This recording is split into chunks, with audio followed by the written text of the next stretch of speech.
মৃত্যু হয়ে গেলে আপনাকে কবরে রাখা হবে, নাকি আপনাকে পুড়িয়ে ফেলা হবে, নাকি আপনাকে নদীর মধ্যে বেহালাই করে ভাসিয়ে দেওয়া হবে, নাকি আপনাকে কেউ কবরস্থ করবে, এটা কোনো বিষয় নয়।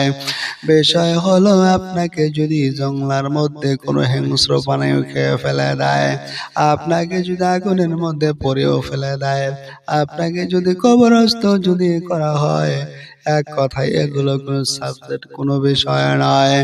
যিনি আপনাকে সৃষ্টি করেছেন তার ইবাদত করার জন্য, আপনি কি সেই মালিকের ইবাদত করেছেন কিনা, আপনি কি সেই মালিকের হুকুম মেনেছেন কিনা?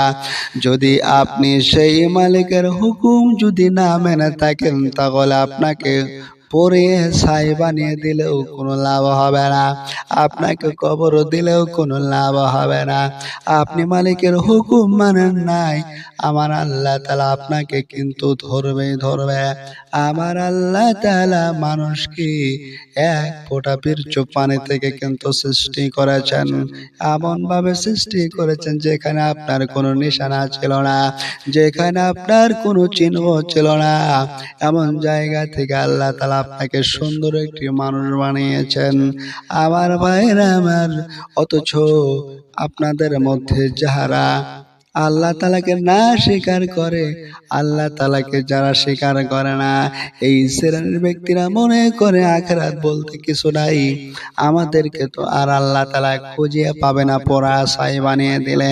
একটু লক্ষ্য করুন, আপনার তো কোনো নিশানা ছিল না, আপনাকে এক ফোঁটা পানি থেকে আমার আল্লাহ তাআলা কত সুন্দর করে সৃষ্টি করেছেন, আপনার আকৃতি দান করেছেন।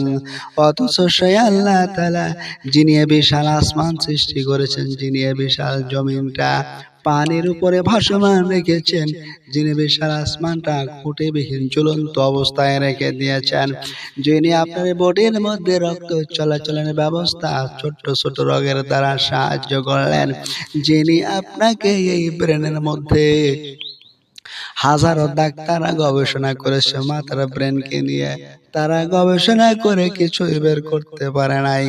আপনার ভিতরে ছোট্ট একটি বাল্ব রয়েছে, দুনিয়ার হাজার হাজার এমবিবিএস ডাক্তাররা গবেষণা করেছে, কিন্তু কোনো মানুষের জন্য ছোট্ট একটি বাল্ব এই মানুষেরা কখনো তৈরি করতে পারে নাই।